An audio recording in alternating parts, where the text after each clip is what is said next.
கண்ணோக்கி பார்த்தார் என்றும் அவர்கள் கேட்ட பொழுது தலை குனிந்து தொழுது கொண்டார்கள் என்று நாம் பார்க்கிறோம். அவர்கள் எல்லாம் தலை குனிந்து தொழுது கொள்ளுகிற ஒரு அனுபவத்தில் இருக்கிறதை நாம் பார்க்கிறோம். கர்த்தரிடத்தை விசுவாசித்தார்கள் ஜனங்கள். ஆண்டவருடைய மகத்துவம், ஆண்டவருடைய அற்புதங்கள், ஆண்டவர் எதை செய்கிறார், பிதாக்களை அழைத்து என்ன பேசினார், என்ன செஞ்சார் என்பதை பார்த்து விசுவாசிக்கிறார்கள். அந்த விசுவாசம் நம்முடைய வாழ்க்கையிலே வரும்படிக்காக ஆண்டவர் எதிர்பார்க்கிறார். கர்த்தருக்கு ஸ்தோத்திரம். இந்த நாளில் நாம் ஆண்டவர் எனக்காக நான் அதிகமாக இந்த காரியங்களை குறித்து நான் சிந்திக்கவில்லை.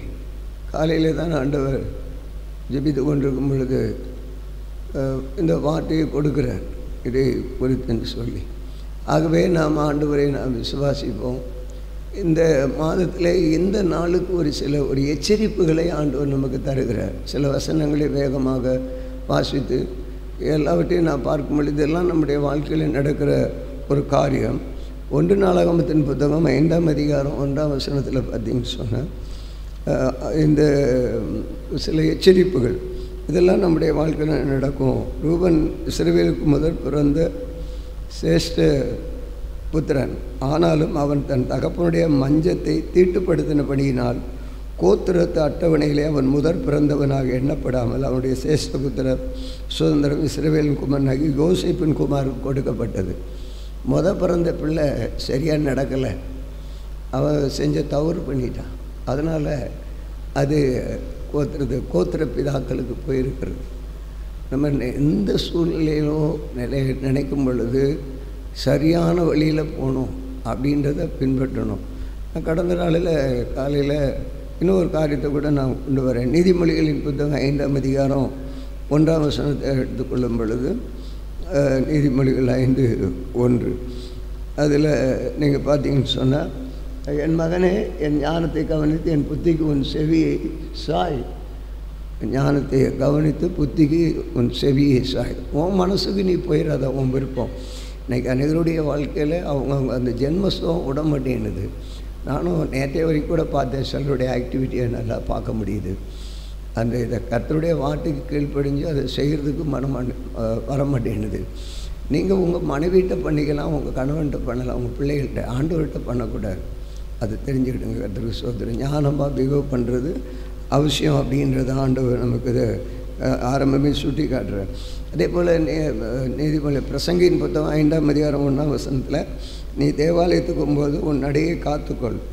மூடர் பலியிடுவது போல பலியிடுவதை பார்க்கணும், செவி கொடுக்க நேர் சேர்வதே நலம். தாங்கள் செய்கிறது தீமை என்று அறியாதிருக்கிறார்கள். இன்றைக்கு நிறைய பேர் எங்கே போய் என்ன பண்ணுறோன்னு புரிஞ்சுக்காமல் செய்கிறோம். நம்ம என்னை பொறுத்த வரைக்கும் நான் அந்த வசனத்தை இப்போ நான் கொஞ்சம் விசுவாசிக்கிறதே எனக்கு ஆண்டவர் பலன்டாக இருக்கிறேன். முழுவதும் ஆண்டவருடைய வசனத்தை விசுவாசிக்கிறேன். அவர் அதை அப்படி செய்கிறார். அதற்கு ஸ்தோத்திரம்.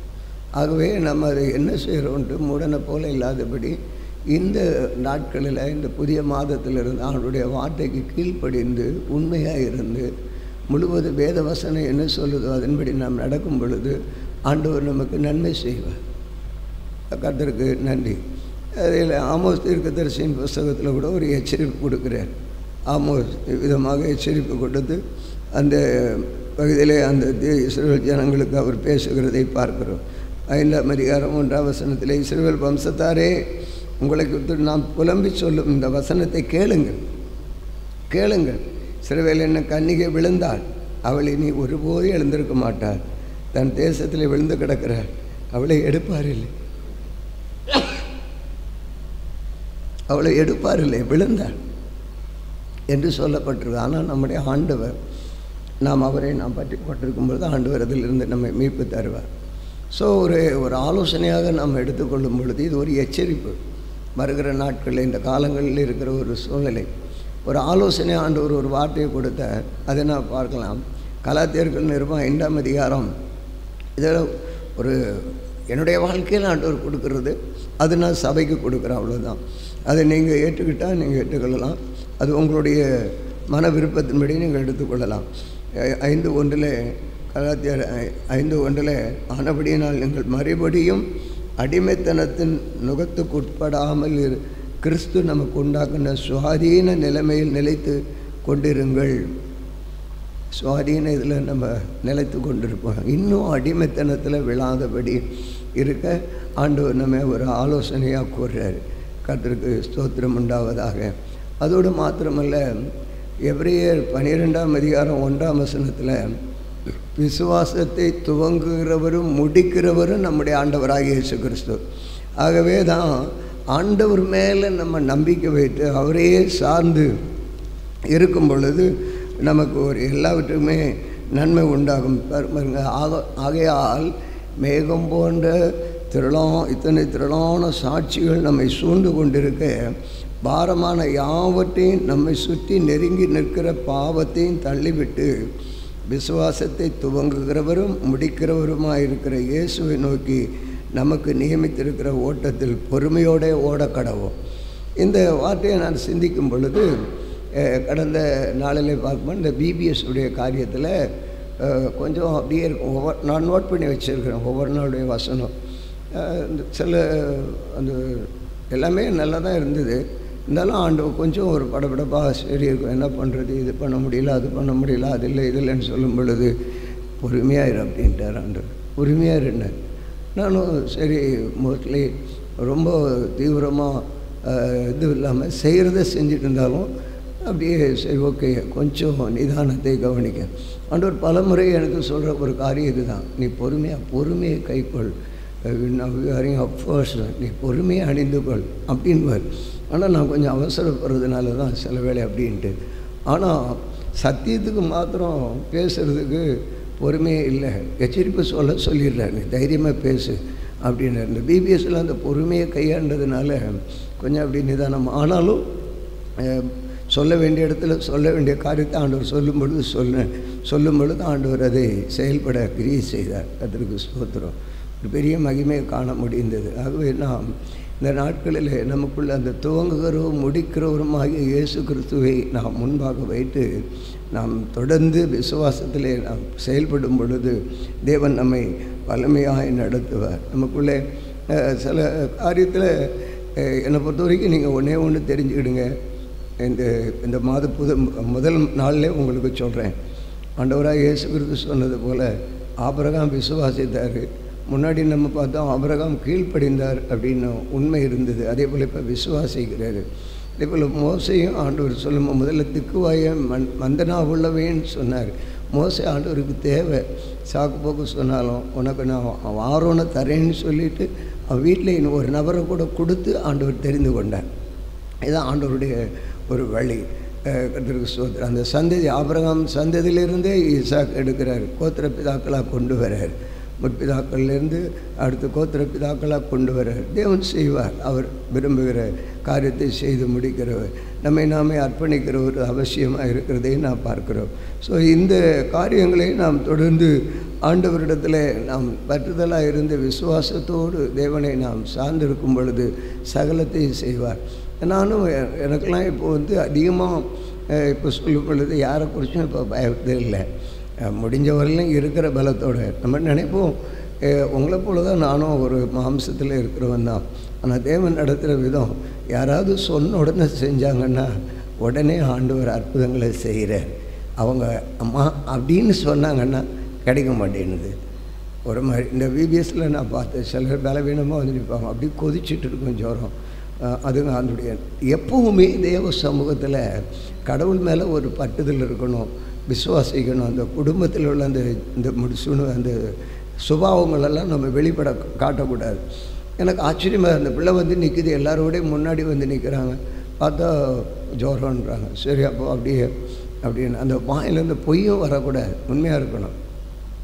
பார்த்திங்கன்னா சரின்னு கை வச்சு பார்த்தேன், ஜுரமாக தான் இருந்தது. சோத்திர ஆண்டவரே அந்த பிள்ளை வேணும், உம்முடைய கரத்தில் கொடுக்குறோம் அப்படின்னு. ஆண்டு கொஞ்சம் நேரம் கழிச்சு அது கிளாஸ் எடுத்தது, அடுத்து போயிடுச்சு. முடிச்சுட்டு தான் போனாங்க. அடுத்த நாள் பார்க்கும்போது கொஞ்சம் டிலே ஆகிடுச்சு. என்னென்னு கேட்கும்போது ஒரு பிள்ளை சொல்லுது, அவளுக்கு ஜுரம் விடவே இல்லை அப்படின்ச்சு. உடனே அப்படியே ஆண்டவரே நாங்கள் ஜெபம் பண்ணோம், நீங்கள் என்ன அப்படி உம்முடைய பிள்ளைகள் உம்முடைய காரியத்தை முன் வந்து செய்கிறாங்க, அப்போ அந்த பிள்ளைகளை நீங்கள் ஏன் ஆண்டவரே அப்படின்னு கேட்டோன்னு கொஞ்ச நேரம் கழித்து பார்த்தா அந்த பிள்ளை வந்து கிளாஸ் எடுக்குது. கர்த்தருக்கு ஸ்தோத்திரம். எவ்வளோ பெரிய அதிசயமானது பாருங்களேன். ஆண்டவர் நல்லவர். இதே போல் நம்ம என்னை பொறுத்தவரைக்கும் நான் சொல்லுவேன், இது ஒரு பெதஸ்தாவாக நினைங்க, பெதஸ்தாவாக நினைங்க. தெளிவாக போன வாரம் செய்தி கேட்டீங்க. எலிசா அது தெளிவாக சொல்லியிருக்கிறேன் நான். எலிசா அதை கேட்டும் இன்னும் சுயநல ஆவிக்கு இடம் கொடுக்குறீங்க. சில முற்பிதாக்கள் வழியில் வந்திருக்கிறோம், நம்ம வந்த பிறகும் இன்னும் அப்படி தான் போயிட்டுருக்குறோம். அந்த இதை மாற்றணும், அதை மாற்றணும். அந்த பிள்ளைகளுக்குள்ளே அந்த வழி வரும்னா முடியல. சரியா ஆண்டவர் என்ன நான் கேட்கும்போது ஆண்டவர் பேசுகிறாரு தான் விசுவாசம். ஆண்டவர் மேலே இப்போ ஒரு விசுவாசம் வைக்கணும், இன்னும் விசுவாசம் என்ன வைன்ற அந்த வார்த்தை எனக்கு கிடைச்சதுனால ஆண்டவரை முழுவதும் இன்னும் முழுவதும் அவரை தான் விசுவாசிச்சுட்டு இருக்கணும் அப்படின்றது எனக்குள்ள ஒரு உணர்வு உண்டாகிறத நான் சொல்கிறேன்.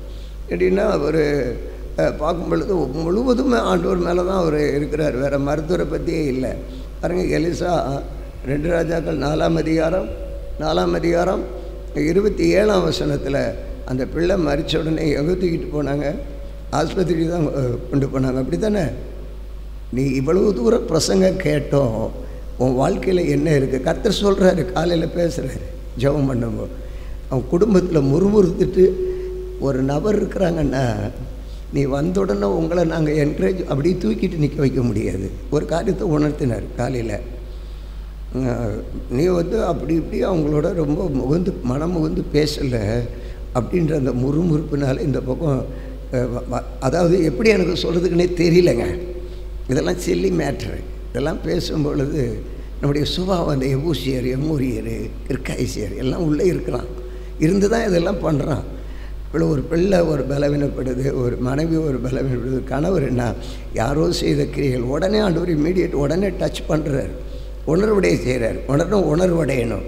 இப்போ நிறைய பார்த்துட்ருக்கிறேன். அவர் சொல்கிறார், காலையில் பேசினார், அது அந்த அனுபவம் வரல பற்றியா? இப்போ சொல்கிறாரு, எங்கே தூக்கிட்டு போனாங்க? முதல்ல எலிசா பிள்ளையே உனக்கு கேட்டு நீ பின்பற்றலையே. ஆனால் இனிமேல் அந்த விசுவாசம் வரணும். அந்த பிள்ளைங்க செத்து போச்சு, தூக்கி போட்டுட்டு நேராக எலிசா விட்டு தான் போகிறாரு. நேராக 24 hours தேடி போகலை. நம்ம கேட்டால் இன்றைக்கி அன்றைக்கி சொல்கிறாங்க, நான் தைரியமாக இந்த வார்த்தைகளை நீ பேசுவாங்க, கர்த்தர் சொல்லிட்டார், தைரியமாக பேசுன்ட்டார். சத்தியத்தை நீ சத்தியமாக விதைன்ட்டார். விதைக்க ஆகணும், இல்லைன்னா நான் உன்னை கணக்கு கேட்பேன்ட்டார்.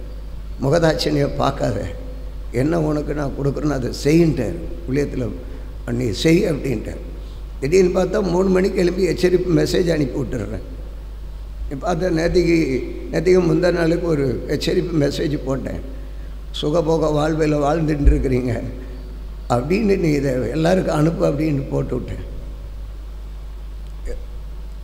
இந்த ஒரு உங்களுக்குள்ள அந்த உணர்வு வரல அப்படின்னா அது ஒரு பேர்டன் வருது நமக்கு. சரி, ஓகே. அப்படி பார்த்தீங்கன்னா ஏன் நான் அது கூட ஒன்றும் இல்லை, ஏதாவது நம்ம எங்கே இது நான் கூட எவ்வளவோ உங்களுக்கு சொல்லியிருக்கேன், அட்ஜஸ்ட் பண்ணிக்கோம் அப்படின்னு இருக்கோம். அதுலேயும் இனி அடம் பிடிக்கிற மாதிரி இது பண்ணடா, அங்கே ஏதோ ஒரு கிரியை உள்ளே இருக்குது. அதுதான் அந்த ஜென்ம சுபாவம் இன்னும் போகலை. அதெல்லாம் மாறி ஒரு பூரண ஒரு விசுவாசத்தில் ஆண்டவர் மேலே வரணும். பாருங்கள், இந்த பிபிஎஸ்ல நடந்ததில் ஒரு சகோதரி வந்து உட்காந்துட்டு இருக்கிறாங்க. உடம்பெல்லாம் பார்த்து முகம்லாம் இப்படி இருக்குது. எனக்கு பார்த்தோன்னே பயமாக இருந்தது. என்ன சிஸ்டர் இப்படி இருக்குன்னா, இல்லை எனக்கு நோமாக இருக்குன்னு அப்படின்னாங்க. சரி, கொஞ்ச நேரம் இருக்குன்னு பேசிட்டு, சரி சிஸ்டர் என்ன இதெல்லாம் ஒரு இதுக்காக சொல்கிறேன், இதெல்லாம் நீங்கள் விசுவாசிக்கிறது தான் சொல்கிறேன். இந்த அற்புதங்களை சொன்ன உடனே இல்லை பாஸ்டர் வேணாம் அப்படின்னு எனக்கும் கொஞ்சம் யோசனை பண்ணேன். எப்படி நான் வாங்க சிஸ்டர் கொஞ்சம் இது, ஏன்னா அந்த டைமில் ஏசி பண்ணல, நீ கொஞ்சம் உட்காருங்க அப்படின்னா அப்படியே கொண்டு உள்ளே உட்காந்துக்கிட்டே இருந்தாங்க. ஆண்டவரே சோதரம் அப்படின்னு சொல்லிட்டு நான் போயிட்டேன். கொஞ்ச நேரம் கழித்து பார்த்தா அவங்க சரி ஏசி போட்டுவிட்டு கொஞ்ச நேரத்தில் என்ன பண்ணிட்டாங்கன்னா அப்படியே ஏதோ ஒரு பொருள் எடுக்கிறது வரும்பொழுது அவங்களால முடியல போல் அப்படியே கீழே லே டவுன் எடுத்துட்டாங்க. அடுத்து பார்த்தீங்கன்னா எழுப்பி வராங்க. எழுப்பி வர நல்ல பலத்தோடு வரும். உங்களுக்கு என்ன வேணும்? ஒரு லெமன் போதும். வேணான்னாங்க. பார்த்தா அன்றைக்கி ஃபுல்லாக ஆக்டிவிட்டாக இருந்தாங்க.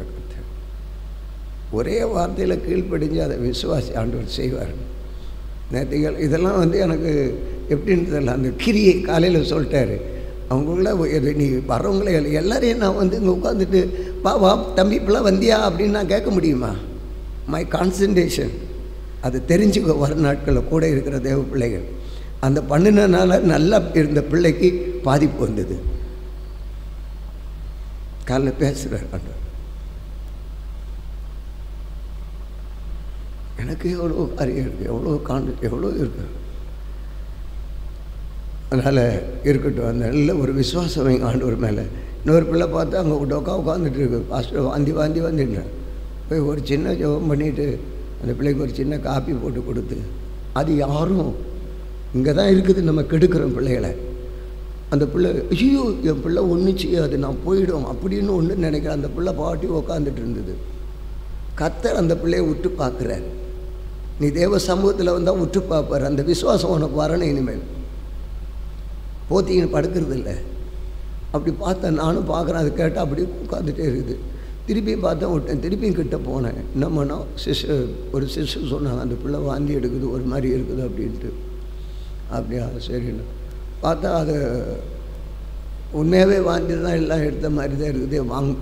போகுது, எடுக்குது, வருது. போய் ஒரு டீயை போட்டு கொடுத்து ப்ரெட்டெல்லாம் கொடுக்கும் பொழுது அதை சாப்பிடுது. எல்லாம் சாப்பிட்டது. பார்த்தா போகும்போது சந்தோஷமாக டான்ஸ் ஆடிட்டு போயிடுச்சு. ஒரு அல்லில சொல்லுங்கள். இதை கேட்டோம், ஐயோ பிள்ளை மூணு தான் சொல்லுவோம், அதை உரைக்கிறதுக்கு ஆள் இல்லை. அப்படியே இருந்துச்சு. ஆனால் அது போல் இருந்தது. நீ கர்த்தருடைய சமூகம் இது. இந்த பிபிஎஸ்லே அற்புத மகிமையை கண்டவங்க ஏராளம். சத்தியத்தை கேட்டு போன ஆள் கூட அந்த சூழ்நிலையில் போயிட்டு ஆண்டவர் கொண்டு வந்து நிறுத்தின பிறகு அப்படியும் ஒரு ஜெபம் பண்ணுங்க. ஆதி காலத்தில் அவர்களுக்குள்ளே அவங்க வரும் பொழுது ஒரு சின்ன விஷயம் இருந்தால் கூட பாஸ்டர் ஜெபம் பண்ணுங்க, பாஸ்டர் பிள்ளைகளுக்குன்னாங்க. இன்றைக்கி சாத்தா அவங்கள வஞ்சித்தான். அதுவும் நடந்தது. வந்து போகும்போது சின்ன ஜெபம் பண்ணுங்கன்னு சொல்ல, நானாக கை வச்சு ஜெபம் பண்ணேன். அப்புறம் ஆண்டவரே திருப்பி இந்த ஒரு சமூகம் எனக்குள்ளே ஒரு விசுவாசம் இருக்குது, கர்த்தர் செய்வாருன்னு. ஏன் ஆண்டவரே இப்படி நடந்தது, திருப்பியும் அப்படி ஆகுதுன்னா, எப்போ என்கிட்ட ஒரு வார்த்தை ஜெபம் பண்ணுன்னு சொன்னாங்களா? மருத்துவமனையில் கொண்டு போய் ஊசி போட்டு போனாங்க. தீர்க்க தரிசனம் ஆண்டவர் எல்லாம் நமக்கு பேச வைக்கிறாரு. எப்படி இருப்பாருங்க. அதனால் கர்த்தரை விசுவாசித்து முதல்ல நம்ம ஆலயத்து மேலே பற்றுதலாக இருப்போம். ஆண்டவர் மேலே முழு நம்பிக்கை வைப்போம். துவங்குகிறோம் முடிக்கிறோர் இயேசு தான், அவர் மேலே வைக்கணும். அதான் சொல்கிறேனே, நீ தூக்கின்னு வந்து போடு, பார்த்துக்கலாம். அந்த செத்தவங்களெல்லாம் எலிசா கல்லறையில் தூக்கி போட்டிருக்கிறாங்க. பிள்ளை பிழைச்சிருக்குன்னா, சாவெல்லாம் பிழைச்சிருக்குன்னா, உனக்கு அந்த எண்ணெய் இல்லைன்னா அங்கே இனி அப்படி பண்ணாத. ஆண்டவர் இந்த நாட்களில் அப்படியே அற்புதங்களை செஞ்சிட்டே இருக்கார். விசுவாசிங்க, கர்த்தர் பெரிய காரியங்களை செய்வார். துவங்குகிறவரும் முடிக்கிறவரும் ஆண்டவர் தான். எபேசியர் 4:5 சொல்லும் பொழுது, ஒரே கர்த்தர், ஒரே விசுவாசம், ஒரே கர்த்தர், ஒரே விசுவாசம், ஒரே அன்பு. எபேசியர் இடங்க. ஆண்டவருக்கு நன்றி சொல்லுகிறேன். இனியெல்லாம் நான் தெளிவாக தைரியமாக சத்தியத்தை சொல்ல ஆண்டவர் சொல்லிட்டார். நான் பார்த்துக்கிறேன்ட்டார். இப்படிப்பட்ட ஆட்களெல்லாம் வச்சு ஒன்றும் பண்ண முடியாது அப்படின்ற பாருங்கள். ஒரே கர்த்தரும், ஒரே விசுவாரும், ஒரே ஞான ஸ்நானமும். அந்த ஞானஸ்நானம் எடுத்துட்டோன்னா அந்த கர்த்தரை சார்ந்திருப்போம். ஒரே இதுதான், ஒரே விசுவாசம். ஆண்டவரை விசுவாசிட்டு இருக்கணும், அவரை நம்பிட்டு இருக்கணும். கர்த்தர் எனக்கு இதை தருவார், கர்த்தர் இதை எனக்கு செய்வார் செஞ்சுட்டு. நிறைய பேருக்கு இந்த ஜென்ம சுபாவம் தான், அது நம்மளுக்கு கூட வருது. நான் அந்த டெய்லி பைபிள் ரீடிங் பண்ணிட்டு வரதுனால வரதான் செய்யும். ஆனால் அதுக்கு இடம் கொடுக்காம நம்ம அடுத்த லெவலுக்கு போயிடணும். ஆண்டவர் இந்த காரியத்தை செய்வாராக. இந்த இதில் நீங்கள் பார்த்தீங்கன்னா, ஆண்டவராக இயேசு கிறிஸ்து அவரை விசுவாசிக்கும் பொழுது, விசுவாசிக்கிறதுக்கு மத்தேயு எழுதின சுவிசேஷம் 5:1 பார்த்தீங்கன்னா, அவருடைய மகிமையை காண்றதுக்கு ஓடி வர்றாங்க, வந்தார்கள் என்று நான் பார்க்குறோம். எனக்கு கொஞ்சம் கடினமான ஒரு சூழ்நிலை, டைமே இல்லாமல் நெருக்கடியாக தான் இருந்தது. அப்போ தான் ஆண்டவர் காலையில் தான் இதை பேசினார். இதை மட்டும் நீ சொல்லிடு, நான் பார்த்துக்கிறேன். நீ சொல்ல வேண்டிய கடமை, நான் செய்ய வேண்டிய கடமை, என்னுடைய வேலை, நீ சொல்லுன்ட்டார். அதில் பார்த்தீங்கன்னா, இந்த அதிகாரங்களெல்லாம் வீட்டில் படிங்க. அந்த அற்புதங்களெல்லாம் தேவன் நமக்கு செய்வார். அவர் திரளான ஜனங்களை கண்டு மலையின் மேல் ஏறினார். அவர் உட்கார்ந்த பொழுது அவருடைய சீசர்கள் அவரிடத்தில் வந்தார்கள். அந்த அனுபவம் வரணும் நமக்கு. அவர் எங்கே உட்கார்றாருன்னு பார்க்கணும், அங்கே போய் உட்காரணும். என்ன செய்கிறாருன்னு பாருங்கள், போய் செய்யுங்க. எனக்கு ரொம்ப சந்தோஷமாக இருந்தது. நேற்று ராத்திரி பார்த்தீங்கன்னா மணி 10:11 ஆகுது. எனக்குள்ளே ஒரு விஷயம், சீக்கிரமாக போய் அந்த இதெல்லாம் எடுக்கணும்னு நினச்சேன். முடியல, எல்லாமே சாப்பாடு இது அழிச்சுன்னு விட்டாங்க. பார்த்தா நான் ஜஸ்ட் ஒரு வார்த்தை தான் சொன்னேன். உடனே கூட இருந்த நபர் கூட வந்தாங்க. ஒரு 10 நிமிஷத்தில் எல்லாமே ஆல்ரவுண்டில் போய்ட்டு அந்த வேலையை முடிச்சுட்டு ஒரு ஆமீன் சொல்லுங்கள். வந்தார்கள், இயேசு உட்கார்ந்த இடத்துல வந்தார்கள். நீ வரணும், வந்தேன்னா மகிமையை காணலாம். அதை விட்டு இல்லை நான் வீட்டில் நான் இருப்பேன், எனக்கு அங்கே இருக்குது. நீ ஒன்றும் வேண்டாம், நேற்றுக்கு லீவ் நீ இது பண்ணியிருக்க வேண்டியதே இல்லை. உன் ஆட்டோமேட்டிக்காக அவன் வேலையை செஞ்சுருக்கலாம். உன்கிட்ட கீழ்ப்படுதல் இல்லை, உங்களுக்குள்ள ஒரு மியூச்சுவல் அண்டர்ஸ்டாண்டிங் இல்லை. இது தேவ சமூகம், இது தேவனிடத்தில் வாழ்ந்தாலும் உம்மோடு சத்தாலும் இயேசுக்கான்னு சொல்லணும். வந்தார்கள். இன்னொன்று மார்க்கில் எடுத்து பாருங்கள். மார்க்கு 5:1 இதெல்லாம் ஆண்டவர் நம்முடைய வாழ்க்கையில் செய்யணும். மார்க் 5. பின்பு அவர்கள் கடலுக்கு அக்கறையில் உள்ள கதனுடைய நாட்டில் வந்தார்கள். இது மார்க்கில் அவர் போகிறாரு. அவரை பார்த்த உடனே எல்லாரும் அங்கே வர வந்தார்கள்னே நம்ம பார்க்குறோம். கர்த்தருக்கு மகிமை உண்டாவதாக. ஆகவே இந்த மாதிரி அற்புதங்களை ஆண்டவர் செய்வார். நாட்டில் வந்தார்கள். லூக்கா 5:1 பார்த்தீங்கன்னு சொன்னால், லூக்கா 5:1 இந்த அற்புதங்கள் எல்லாம், அந்த பிசாசு கிரியைகள் ஆண்டவர் எவ்வளோலாம் அற்புதம் செஞ்சுருக்கிறாரோ அதே போல் தேவனுடைய மகிமையை நாம் காண முடியும். பின்பு அவர் கெனசரேத் கடலருகே நின்ற பொழுது திரளான ஜனங்கள் தேவ வசனத்தை கேட்கும்படி அவரிடத்தில் நெருங்கினார்கள். நீ நெருங்கணும், ஆண்டோடைய வசனத்தை கேட்டு ஒதுங்கிடக்கூடாது. என்ன சொல்கிறான்னு கேட்டேன். நெருங்கி பாரு. அவர் தான் எவ்வளோ நெருங்குறியோ அப்படின்னு. பாஸ்ட்டு பயம் வேணும். பாஸ்ட்டு கரடி சிங்கம் புலி. ஆமாம், தைரியமாக நான் வசனத்தை குறித்து பேசுகிறதுக்கு எதுக்கும் பயப்படவே இல்லை. பேசுன்ட்டார், தைரியமாக பேசுன்ட்டார். நெருங்கினார்கள் கேட்குறதுக்கு. இந்த அனுபவத்தில் நம்ம வளருவோம். கர்த்தர் நம்மை வழி நடத்துவாராக. அந்த யோவான் எழுதின சுவிசேஷம் 5:1 2 ராஜாக்கள் 5:1 பார்த்தீங்க. இவைகளுக்கு பின்பு யூதருடைய பண்டிகை ஒன்று வந்த பொழுது இயேசு எருசலேமுக்கு போனார். அங்கே போகும் பொழுது அற்புதம் நடக்குது. 2 ராஜாக்களில் நீங்கள் பார்த்தீங்கன்னா அந்த வசனத்தை சொல்ல விரும்புகிறேன். 5:1 அந்த நாகமானுடைய குஷ்டரோகம் அற்புதங்கள் நடந்ததை போல ஆண்டவர் இந்த நாட்களிலும் அற்புதங்களை செய்து அநேகரை கொண்டு வந்து தேவ சமூகத்தில் கொண்டு வந்து நிறுத்துவார். தேவனுடைய மகிமையை காணப்போகிறோம். சீரியா ராஜாவின் படைத்தலைவனாகிய நாகமான் என்பவன் தன் ஆண்டவனிடத்தில் பெரிய மனுஷனும் எண்ணிக்கை உள்ளவனுமாயிருந்தான். அவனை கொண்டு வந்து கர்த்தர் சீரியாவின் ரட்சிப்பை கட்டளையிட்டார். மகாபராக்கிரமசாலியாக அவன் குஷ்டரோகம். இன்றைக்கி இந்த நிறைய நம்ம இருக்கிறோன்னா ஆண்டவர் நம்மளை கொண்டு செய்யணும்னு நினைக்கிறார். இங்கே இருக்கிறவங்கள கொண்டு தான், நிச்சயமாக சொல்கிறேன். ஆனால் குஷ்டரோகம் சுபாவத்தில் குஷ்டம் மாறணும். இன்றைக்கி கேட்டுட்டு போங்க, அடுத்த முன்னாடி அது வரக்கூடாது. சுபாவத்தில் குஷ்டம் ஒன்று சொன்ன உடனே இந்த தொட்டா கேவலமான ஒரு வாழ்க்கை மாற்றுவோம். ஆண்டவர் நம்மை கொண்டு ஒரு பெரிய ரட்சிப்பை வச்சிருக்கிறார். சபையில் ஒரு பெரிய எழுப்புதலை வச்சுருக்கிறார், குடும்பத்தில் வச்சுருக்கிறார். கணவன் மனைவி ஒன்று சொன்ன உடனே டேக் இட் விட்டுருங்க, டென்ஷனாக விட்டுருங்க. உடனே பார்த்துட்டு இழுத்துட்டு, இதுதான் நேற்றுக்கு வந்த சம்பவங்கள் எல்லாம் தூக்கி எரிஞ்சிடணும். அப்போ தான் அற்புதம், இந்த குஷ்டம் மாறணும். கர்த்தர் செய்வார். ஒரு ரட்சிப்பு இருக்குது. கண்களை மூடி நாம் செபிப்போம் தேவ சமூகத்தில். ஆண்டவரே, இந்த நாள் எல்லோரும் ஆண்டவரை நோக்கி பார்த்து, ஆண்டவரே உங்கள் மேலே எங்களுக்கு விசுவாசம் இருக்குது, நீங்கள் எல்லாம் செய்வீங்க. விசுவாசத்தை குறித்து நம்ம பார்க்க போகிறோம். மோசே ஆபிரகாம் விசுவாசிக்கிறார், எல்லோரும் விசுவாசிக்கிறார், முற்பிதாக்கள் எல்லோரும். நன்றி ஆண்டவரே, எங்களுக்குள்ளே நாங்கள் வீணாக போய்விடக்கூடாது. உம்முடைய சமூகம் இது, உம்முடைய சமூகத்தில் நித்திய பேரின்பம் உண்டு. கர்த்தர் சொன்ன மாத்திரத்தில், இயேசு சொன்ன மாத்திரத்தில் எல்லாம் நடக்குதப்பா. அற்புத அதிசயங்கள் நடக்கும். இந்த நாளில் நீங்கள் எங்கள் மத்தியில் அநேக அசுத்தாவிகளை எல்லாவற்றையும் உம்முடைய வல்லமுள்ள நாமத்தில் துரத்துவீங்க ஆண்டவரே. வியாதிஸ்தர்களை சுகப்படுத்துவீங்க. எங்களுடைய வாழ்க்கையில் இருக்கிற ஜென்ம குஷ்டங்கள் எல்லாம் மாற்றுவீங்க ஆண்டவரே. ஒரு அற்புத அதிசயங்கள் நடக்கட்டும். நாங்கள் விசுவாசத்தை உங்கள் மேலே வைக்கிறோம். எங்கள் குடும்பத்தில் நீ சமாதானம்தான் ஆண்டவரே, சமாதானம்தான், சமாதானம்தான். நீ சமாதானத்தை கட்டளையிடுகிற தேவன் ஆண்டவரே. தொடர்ந்து நீ செய்ய போகிறதுக்காக உமக்கு ஸ்தோத்திரம். விசுவாசத்தினால் உண்டாகும் அற்புத மகிமையெல்லாம் நாங்கள் இந்த மாதத்தில் பார்த்து அப்பா இயேசுவோடு இன்னும் நெருங்கி உங்களுடைய மகிமையின் ஆசீர்வாதங்களை பெற்று உலகிற்கு ஒரு ஒளியாக நீர் எப்படி இருக்கிறீர் அப்படி அநேகருக்கு ஒரு ஒளியான ஒரு பாத்திரமாய் நீர் மாற்ற கிருபையும் பலனும் ஆண்டவரே உம்முடைய எல்லா இந்த சவுலை எப்படி பவுலாய் மாற்றி வைத்தீரோ அதே போல் எங்களுடைய வாழ்க்கையிலும் இந்த செயல்களெல்லாம் வந்து இறங்க உம்முடைய மகிமை எங்கள் மேல் வீசுவதாக இயேசுவின் நாமத்தில் கேட்குறோம் பிதாவே. ஆம். நம்முடைய கர்த்தராகிய இயேசு கிறிஸ்துவின் கிருபையும் பிதாவாகிய தேவனுடைய அன்பு பரிசுத்தாவியுடைய ஐக்கியம் என்று சதா காலம் நம் அனைவரோடு கூட இருந்து நம்மை வழி நடத்துவதாக.